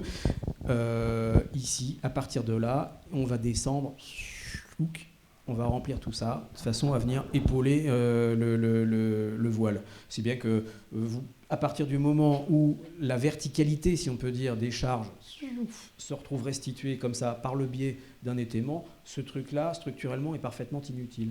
Donc on pourra le démonter tranquillement et le remonter ensuite sans que la structure ne soit ébranlée. Je prie de m'excuser de revenir, Mais quelle est l'utilité justement de démolir et de reconstruire ces contreforts? Sont-ils en si mauvais état qu'ils ne jouent plus ce rôle de contrefort, ou n'est-ce pas suffisant de mettre une étanchéité, de les recouvrir pour après une raison esthétique? Alors, ce que je l'ai dit tout à l'heure, c'est que la restauration, si vous voulez, des bétons dans cette église-là, ça pose pas trop de soucis par rapport à ce que je disais tout à l'heure, par rapport aux voiles verticaux, restauration traditionnelle. Par contre, la restauration de ces voiles en béton, ça pose deux problèmes. Ça pose un problème, on va dire, pratiquement pas de déontologie, mais presque de doctrine. C'est-à-dire qu'on a un édifice qui a été conçu, pensé et réalisé en béton brut de décoffrage. C'est-à-dire que si on veut rajouter quelque chose, donc un matériau, comme vous dites, d'étanchéité, quel qu'il soit. Alors, ce que j'évoquais tout à l'heure, c'est-à-dire vous pouvez mettre des résines, des machins polyester, des machins vendus chez Castorama, qu'on vous vendra. J'ai eu des visites, vous n'avez pas idée, de fournisseurs de matériaux qui sont venus à l'agence en me disant « Regardez, papa, c'est merveilleux ». J'ai fait « Oui, d'accord, chiche, allez, on y va ». On est allé voir sur place et vous avez 2-3 exemples de ces matériaux révolutionnaires qui vieillissent mal et qui, de toute façon, ne répondent pas à ce qu'on attend d'eux, c'est-à-dire de protéger efficacement l'étanchéité de ce béton. Et puis vous avez aussi la possibilité de mettre une peau autre comme le plomb. Et mon prédécesseur Philippe Houdin, lui, avait effectivement fait une proposition, puisque lui non plus n'avait pas trouvé le matériau miracle où Castorama était fermé ce jour-là. Il n'a pas il a pas trouvé autre chose que de mettre du plomb, parce que le plomb, c'est vrai, c'est un matériau qui est noble. On aurait pu mettre du cuivre, sauf que le cuivre dans un climat comme celui-ci, c'est peut-être pas complètement indiqué. Le plomb a l'avantage d'être relativement neutre, donc effectivement. Au point de vue corrosion, il n'y en a pas. Au point de vue coulure, ça, il n'y en a pas. Bon, c'est facile à mettre en œuvre, enfin relativement. Bon, ça a un poids, mais pas non plus insurmontable par rapport à ça. Sauf que ça change radicalement la pensée de l'architecte. Parce que cet édifice, il a été classé non seulement parce qu'architecturalement c'est un chef-d'œuvre, parce que l'idée est géniale, mais c'est aussi parce que c'est une idée géniale de Guillaume Gillet. Donc en fait, on a classé l'œuvre de Guillaume Gillet. Et l'œuvre de Guillaume Gillet, c'est du béton brut. Donc mettre une peau, c'était quelque part trahir le bâtiment. Et puis en plus, ce que je disais également, c'est que le béton est tellement mauvais que vous avez pu voir les éclatements de béton, les fers, etc. Alors, on a des parties qu'on pourrait garder, puis décrotter tout ça, sauf qu'on aurait toujours le matériau bourré de sel à l'intérieur, et ça ne résoudrait pas le problème. Et là, c'est d'autant plus grave que ce n'est pas un voile en béton vertical, là, c'est une toiture qui se prend toute la flotte, sur laquelle l'eau ruisselle. Et donc, sur laquelle, oui... Et donc, en fait, c'est soumis à la flotte, et la moindre fissure. C'est pour ça, si je mets une résine ou un je sais pas quoi, le laboratoire de recherche des monuments historiques m'a dit, mais attention, faites attention, parce que déjà, en dessous, il y a la condensation, il y a de l'eau, il y a tout ça, ça y va. Le béton, il est poreux, il bouge, il y aura des micro-fissures, la flotte va rentrer à nouveau dessous, et donc votre produit, ça servira à rien, vous allez avoir la même merde que vous avez actuellement. Oh, pardon, j'ai dit un gros mot. Si vous saviez... Bon, enfin... Et alors... Et donc, mais ça va bien avec ce matériau qui finalement est assez en mauvais état, quoi. Et donc, c'est pourquoi je vous ai dit, moi je me suis posé une question vraiment de doctrine et j'ai appelé mon conservateur en lui disant, tu sais, je suis très très embêté parce que je ne trouve pas la solution technique, ça n'existe pas, et c'est même pas que moi, modeste architecte, qui le dit, c'est même le laboratoire de recherche des monuments historiques qui nous sert de caution scientifique. On a la chance dans ce ministère de la Culture d'avoir précisément un outil qui est le laboratoire de recherche des monuments historiques et qui a en plus de ça une section spécialisée dans les bétons. C'est pas ah oui parce que vous me demandez, non, il y a une section avec des ingénieurs qui travaillent sur les bétons régulièrement et qui vont sur les chantiers, différents chantiers de confrères architectes en chef, mais également d'autres architectes, et donc qui accumulent un certain nombre de connaissances sur les bétons. Et là, on a été catégorique, on m'a dit non, il n'y a rien, tu peux rien mettre dessus. J'appelle mon conservateur en lui disant bon bah voilà, ce que j'expliquais tout à l'heure, un monument normal, je change la pierre, je peux la changer. Là, c'est pas une pierre, c'est un truc monolithe. Je te propose de démolir et de reconstruire. Qu'est-ce que tu en penses ? Le conservateur ici présent m'a dit bah oui, effectivement, on n'a pas le choix. C'est sûr que c'est violent, hein, c'est pas anodin. C'est ce qui d'ailleurs représente le truc le plus dur de ce chantier-là. Mais on n'a pas le choix, et quelque part, on ne va pas trahir non plus la vie de l'édifice, parce que, enfin, l'aspect de l'édifice, puisqu'on va le reconstruire, comme je le disais, en prenant un soin violent pour pour les coffrages. Il faut savoir que pour sélectionner les entreprises pour ce chantier-là, j'ai demandé qu'elles viennent sur place faire des moulages, des essais de moulage, parce que je veux être certain que l'entreprise qui va faire ce travail va maîtrise et me le montre sur l'édifice, maîtrise parfaitement la technique du moulage. Et ces échantillons-là, vous les avez, ils sont dans les bureaux des services techniques. Certaines entreprises ont réalisé ce que j'ai demandé. Et donc c'est vrai que ça fait partie aussi de ce qui va garantir l'esprit, garder l'esprit de l'édifice. J'espère que j'ai bien répondu. Très bien. Ah oui, la preuve. Alors, on en arrive aux dernières questions. Je ne dis pas à la dernière. Oui. Ça marche. Bon. Alors, je suis Maurice Chuyer, je suis résident de Royan. Alors, j'ai quelques questions. D'abord, je vois que le projet est en 3 ou 4 tranches. Et je voudrais connaître les priorités. J'ai bien compris, et je pense pour quelle raison. C'est d'abord le grand portail qui est l'objet de la première tranche. Par contre, est-ce qu'on pourrait porter à la connaissance du public le planning des tranches et leur contenu, bien entendu? Est-ce qu'on aura un document qui sera accessible? Alors, bon, attendez, je n'ai pas terminé, excusez-moi, madame.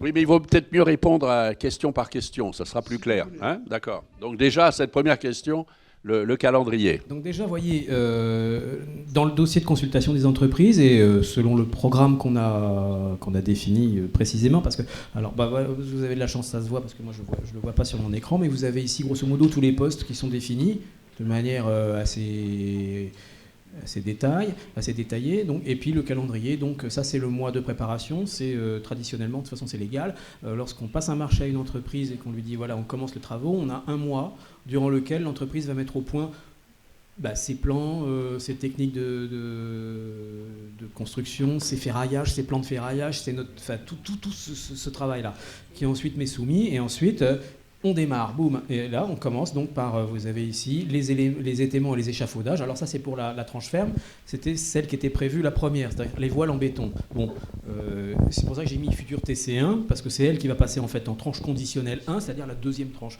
Mais vous avez en fait la première tranche de travaux, ça va être ça. Et vous voyez qu'il est prévu qu'elle dure 8 mois. Et vous avez donc le mois de préparation qui est ici, puis ensuite vous avez en réalité 7 mois réels de travaux pour cet élément-là, avec des dépôts partiels d'échafaudage, et puis vous avez ensuite les différentes interventions. Vous voyez la restauration des bétons qui est prévue ici, ça c'est pour le haut-vent. Vous avez ensuite, il doit y avoir les couvertures en plomb, puisque le haut-vent va être couvert avec du plomb, c'est le seul élément qui lui va recevoir une peau particulière, parce qu'il est soumis aux intempéries réelles de chaque côté. Donc là on va mettre du plomb, et du plomb parce que c'est gris, ça se voit moins, et franchement, il faut être un oiseau pour le voir. À l'inverse, des toitures des bas-côtés qui, elles, sont visibles. Puis vous avez ici, donc tout est détaillé, la porte monumentale, vous voyez, elle arrive ici, pouf, pouf, fabrication, ensuite on la pose. Et vous avez comme ça, toutes les tranches ont été définies comme ça. Et ces calendriers-là, sont signés par les entreprises, c'est-à-dire qu'ils deviennent grosso modo contractuels. C'est-à-dire que l'entreprise, elle s'engage à faire les travaux comme ça. Alors, lors de la première réunion de chantier, qui a lieu donc avant le mois de préparation, on discute, on met ces calendriers en place, et puis on voit s'il y a besoin de les modifier, etc. On les modifie, ils signent, boum, ça tient lieu d'ordre de service, donc ça devient un truc absolument une pièce de marché authentique. Oui. Donc voilà, vous avez tous les détails. Alors ces trucs-là, effectivement, je pourrais, d'ailleurs la commune les a en sa possession, parce que ce sont des pièces qui appartiennent à la commune. Est-ce qu'on peut les consulter? C'est ma question. Non mais cher ami Chouillard, moi ce que je m'engage à faire, c'est à faire paraître dans le prochain magazine municipal, Royan le Mag, qui sortira durant la deuxième quinzaine de mai, c'est mettre ces tableaux de façon aussi lisible que possible.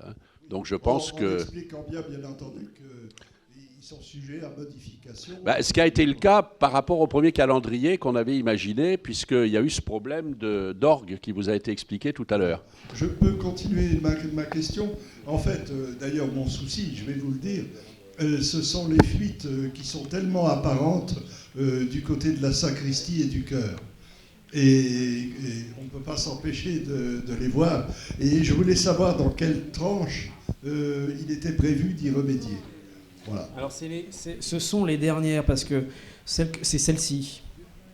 Et pourquoi ? C'est parce que tout bêtement, alors on sait, hein, ça fait de partout, mais c'est parce que déjà structurellement, c'est vrai que ça pose aucun problème, mais c'est simplement parce que quand on va avoir besoin de démonter et de remonter ces trucs-là, on va fatalement poser des choses dessus, ne serait-ce que des échafaudages, tout ce qu'on veut. Et donc ces parties-là, il faut savoir que ce sont des dalles en béton sur lesquelles il y a une étanchéité multicouche qu'on va mettre dessus. Ensuite, on va remettre un mortier. Ensuite, on va reposer les dalles par-dessus. Et si jamais on poinçonne tout ça, on va percer l'étanchéité et donc on aura tout à refaire. Donc c'est la raison pour laquelle c'est vraiment le truc à la fin où on est sûr qu'on va plus avoir de gros bazar en fait sur le chantier. Ça sera quelque chose de beaucoup plus...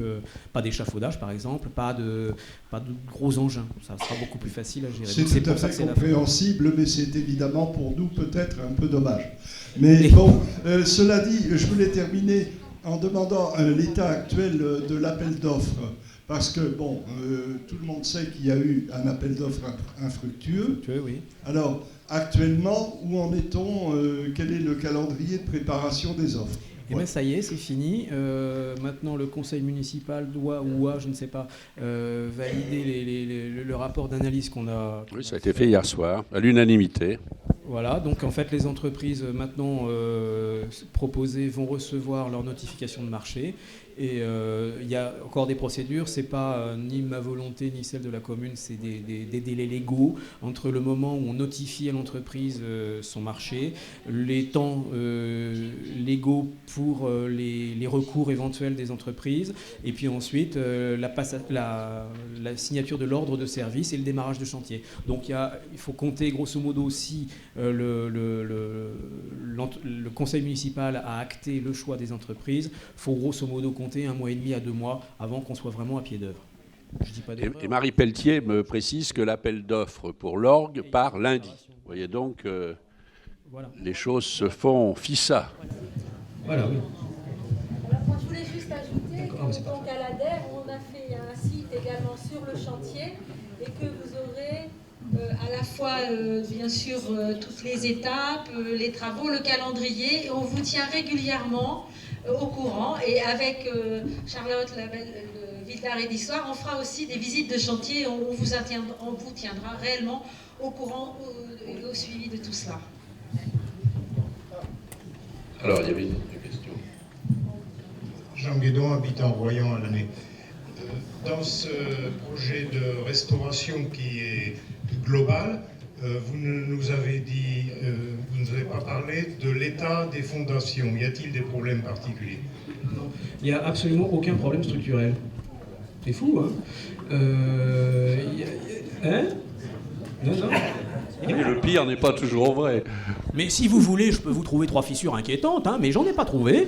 Donc, hélas. Non, heureusement, franchement, parce que c'est vrai que la partie la plus fragile, en fait, de cet édifice, mais ce sont des choses qui ont été traitées. C'est la voûte, et c'était le clocher à un moment donné, avec le beffroi qui mettait en branle un petit peu les parties inférieures. Mais au niveau fondation, non, c'est parfaitement fondé. Il n'y a absolument aucun tassement différentiel. Il n'y a pas de fissure qui semble trahir un quelconque affaiblissement de telle ou telle partie de l'édifice. Non, de ce point de vue-là, c'est bon, heureusement, arrêtez, parce que moi, déjà, je dors mal, mais alors là... J'ajoute que c'est une zone à faible risque sismique. Et là, je suis rassuré, je ne le savais pas. Et contrairement à l'église de Soulac, ça n'est pas sur du sable, mais c'est sur du rocher. Voilà. Alors, est-ce qu'il y a la dernière question ? Oui, monsieur. J'ai également demandé à Notre-Dame de ne pas toucher à la voûte en fer à cheval. En celle de cheval. Fer à cheval, ça porte chance. Alors j'espère qu'on l'aura. Ah oui, il n'y a plus qu'à. Bon, ça va aller, vous inquiétez pas. Alors c'était l'expression favorite d'un ancien président de la République, à cheval. Bon, ben donc on va tous s'y mettre. Ben, je vous remercie de votre attention. Je félicite encore Philippe Villeneuve et Pierre Cazenave qui nous ont fait partager, je crois pouvoir le dire, leur passion. J'ai l'habitude de citer l'évêque d'Hippone, Saint-Augustin, qui disait « Rien n'est perdu tant qu'il reste de l'inquiétude ». Ben, j'espère qu'on a dissipé vos inquiétudes et puis on va prouver le mouvement en marchant. Hein, on va lancer ce chantier donc, dans les tout prochains mois. Est-ce que vous pouvez être un petit peu plus précis même, la date, hein?